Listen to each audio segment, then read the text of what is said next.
ऐसी मान्यता है कि गंगा स्नान करने से इस जन्म और पूर्व जन्मों के पाप नष्ट हो जाते हैं। महाराज जी, इस जिज्ञासा का निदान। हाँ, इसमें कोई संशय नहीं। स्नान तो बहुत दूर की बात है। अगर 400 कोस दूर से गंगा गंगा गंगा ऐसा बोल दे तो निष्पाप होने लगता है।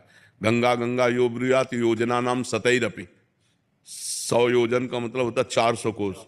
400 कोस दूर से अगर गंगा गंगा गंगा उच्चारण करे तो उसके पाप नष्ट होने लगते हैं।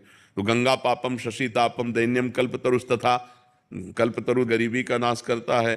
चंद्रमा ग्रीष्मता का नाश करके शीतलता देता है। गंगा पाप का नाश करके पुण्यमय बना देती है। ये तो पक्का बात है कि गंगा स्नान से पाप नष्ट होते हैं, पर पाप की प्रवृत्ति नहीं, इसीलिए लाभ नहीं मिल पाता। समझ पा रहे हो?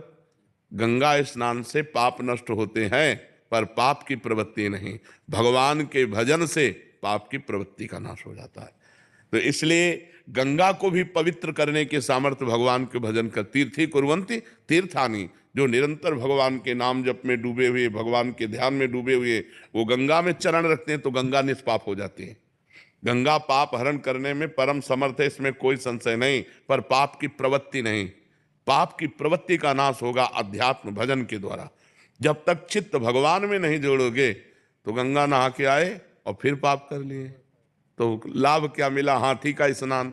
हाथी जैसे स्नान करके आया और सूंड में रज लिया, ऊपर डाल लिया, तो स्नान का मतलब क्या रहा? गंगा नहा के आया फिर पाप कर लिए, फिर गंगा नहाए फिर पाप कर लिए। तो वो बस वैसे ही है, स्नान किया और लौट गए धूल में, तो वो बस।